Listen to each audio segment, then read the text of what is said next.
Ya, jadi itu cara kerja di dalam komputer x86, sistem memori yang digunakan ya. Nah, jadi pertanyaannya, mungkin kalian bisa mencari nanti, kira-kira bagaimana cara kerja dari memori pada smartphone Anda, terutama yang berbasiskan sistem Android. Apakah smartphone Android itu memiliki external memory atau memiliki internal memory? Udah pasti ya. Dan apa saja jenisnya? Nah, itu bisa kalian telusuri nanti ya. Silahkan nanti dicari-cari referensi, dibaca-baca artikel untuk mempelajari sistem kerja memori di dalam smartphone Android. Nah, sekarang kita lanjut. Nah, sekarang kita akan membahas tentang internal memory. Jadi udah jelas, internal memory tadi, jadi memori yang terkoneksi langsung dengan bus prosesor. Contohnya itu ada register, ada cache, ada main memory. Nah, ukuran data dinyatakan dengan satuan bit. Jadi ukuran terkecil data yang dapat disimpan dalam memori itu disebut dengan satuan bit. Ya, jadi setiap bit nanti ini akan tersimpan dalam unit terkecil dalam memori, namanya sel. Ya, tersebut memori sel. Nah, secara fisik, internal memory ini merupakan memori dengan tipe semikonduktor. Ya, jadi tipe dari memori ini dia semikonduktor. Kalau hard disk, dia merupakan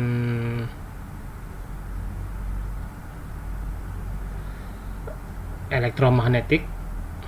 Ya, kalau CD-ROM dia berbasiskan optik. Nah, kalau dari internal memory dia berbasiskan semikonduktor. Nah, di sini ada dua jenis memori dengan berbasis semikonduktor. Yang pertama yang disebut dengan RAM, Random Access Memory, kemudian ROM atau Read Only Memory. Jadi kalau Random Access Memory ini namanya sesuai dengan teknik mengaksesnya ya. Jadi ada yang sequential, ada yang random, dan lain sebagainya. Nah, ini random, memori RAM ini dia berbasiskan random. Jadi dia bisa diakses secara acak. Jadi untuk mengakses di alamat tertentu ya, dia tidak harus melalui alamat awal. Bisa langsung diakses pada alamat tersebut. Ya. Kemudian ROM, Read Only Memory. Ini dari sifatnya, jadi memori ini hanya bisa dibaca saja. Jadi dinamakan Read Only Memory atau ROM. Nah, sekarang kita masuk ke RAM atau Random Access Memory. Karakter fisik dari RAM, dia memiliki sifat yang namanya volatil. Artinya apa? Volatil ini menguap. Artinya apa menguap? Data yang disimpan di dalam RAM ini bisa hilang jika memori atau RAM ini dia tidak mendapatkan suplai tegangan atau tidak mendapatkan energi ya. Maka data yang tersimpan di dalam memori tersebut akan hilang semuanya. Nah, ini dinamakan dengan istilah volatil. Kebalikannya non volatil. Jadi kalau non volatil ya kebalikannya, walaupun dia tidak mendapatkan energi atau tidak mendapatkan tegangan, data yang disimpan itu akan tetap ada. Nah, itu ya. Kemudian karakteristik kedua dari memori RAM ini adalah erasable. Artinya datanya bisa dihapus, kemudian ditulis kembali, dihapus lagi, ditulis kembali, dan seterusnya. Ya. Nah, jadi itu sifat karakteristik dari RAM. Pertama, dia volatil, data tidak bersifat permanen. Kemudian erasable, data bisa dihapus dan diisi ulang. Nah, dari teknologinya, di sini RAM ada dua jenis. Yang pertama itu disebut dengan istilah DRAM atau Dynamic RAM. Yang kedua adalah SRAM atau Static RAM. Jadi ini berbeda teknologi. Cara mengaksesnya sama, tetap bisa random access. Ya, hanya berbeda teknologinya saja. Jadi kalau DRAM, data itu disimpan dalam bentuk muatan listrik, atau kalau kalian belajar tentang rangkaian listrik itu ada istilahnya kapasitor ya. Jadi prinsip kerjanya hampir mirip kapasitor.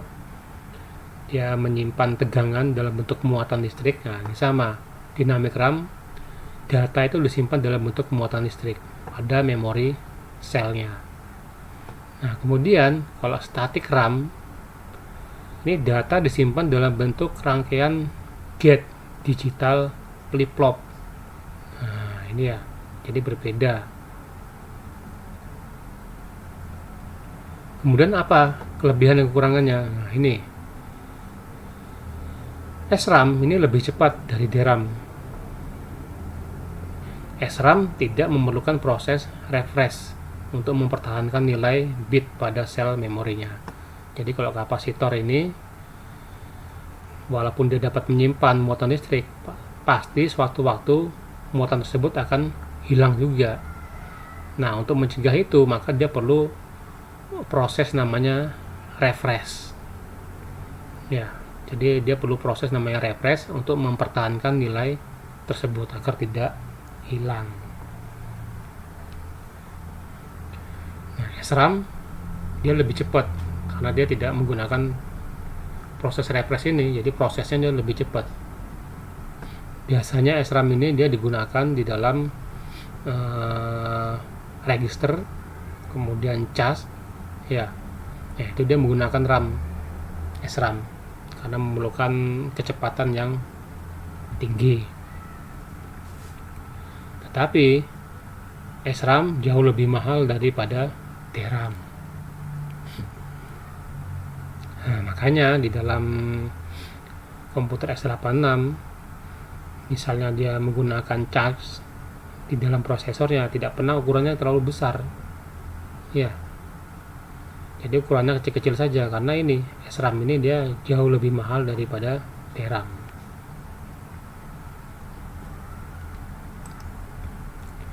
Nah, jenis yang kedua ini disebut dengan ROM atau Read Only Memory. Nah, jadi karakteristiknya, kalau RAM itu volatil, kalau ROM dia non volatil. Ya, non volatil. Artinya apa non volatil? Ini contoh chipnya ya. Kalau dilihat dari bentuk chipnya, ini nggak ada bedanya ya, tidak berbeda dengan RAM, hampir-hampir mirip saja. Yang membedakan itu kodenya. Nanti dari kodenya ini kita bisa telusurin bahwa itu adalah ROM atau RAM. Nah, kalau ROM ini dia non volatil. Artinya saat chip ini tidak mendapatkan suplai tegangan, data yang telah disimpan di dalam memori ini, ROM ini, akan terus tersimpan selamanya ya. Jadi dia tidak akan hilang. Datanya akan terus tersimpan.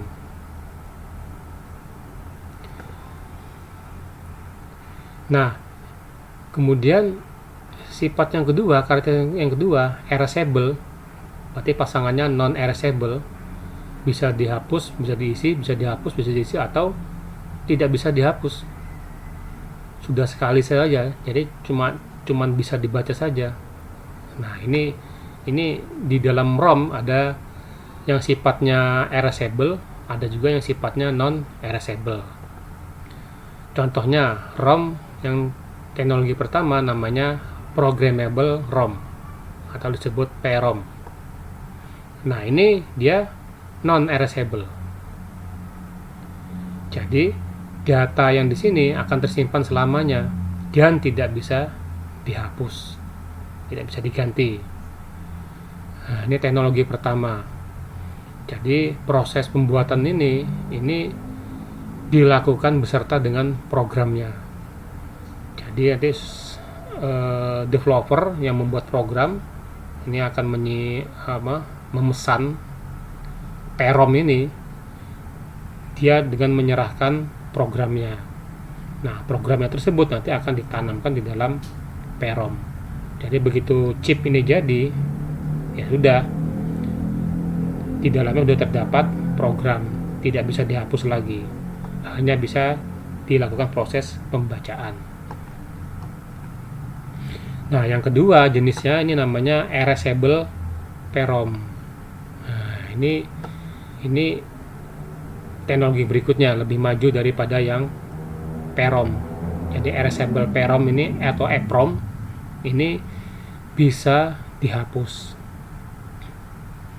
Tetapi untuk proses menghapusnya ini menggunakan sinar UV atau ultraviolet. Nah, ini dia contohnya. Jadi nanti sinar UV ini dimasukkan ke dalam celah ini ya. Ini contoh EPROM.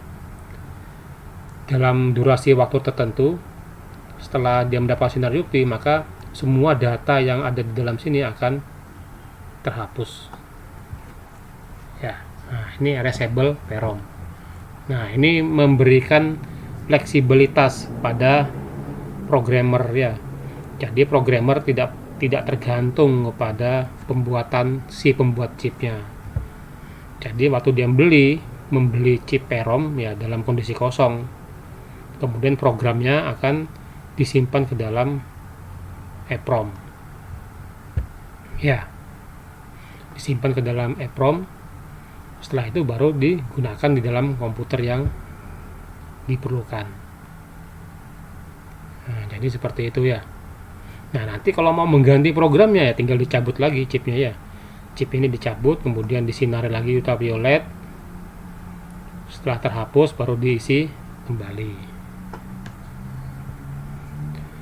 Nah, jenis yang ketiga ini namanya electrical EPROM.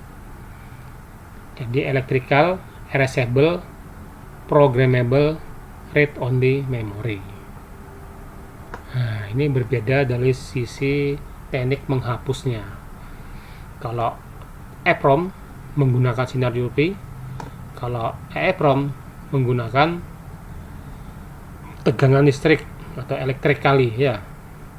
Jadi untuk menghapusnya dia memerlukan tegangan listrik. Jadi pada pin-pinnya ini nanti ada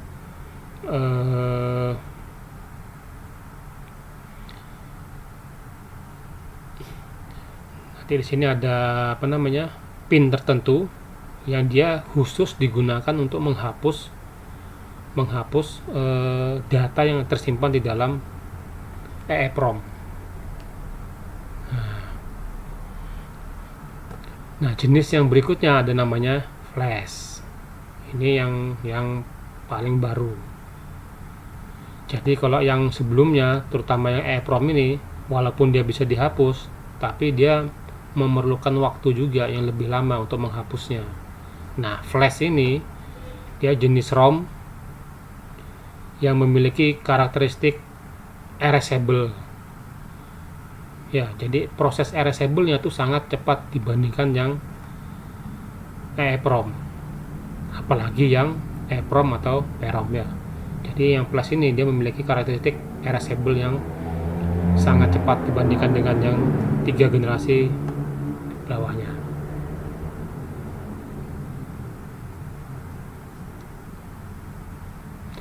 Nah, jadi udah jelas di sini ada 2 jenis memori berbasiskan semikonduktor yang namanya RAM ya, kemudian ROM. Nah, dari karakteristiknya kita bisa menyimpulkan bahwa ROM ini selalu digunakan untuk menyimpan program ya, sedangkan RAM ini digunakan untuk menyimpan data yang bersifat sementara karena memiliki karakteristik yang namanya volatil. Nah, kalau ROM dia karakteristiknya non volatil, jadi dia digunakan untuk menyimpan program. BIOS ini menggunakan ROM ya. Contohnya BIOS pada x86 dia menggunakan ROM.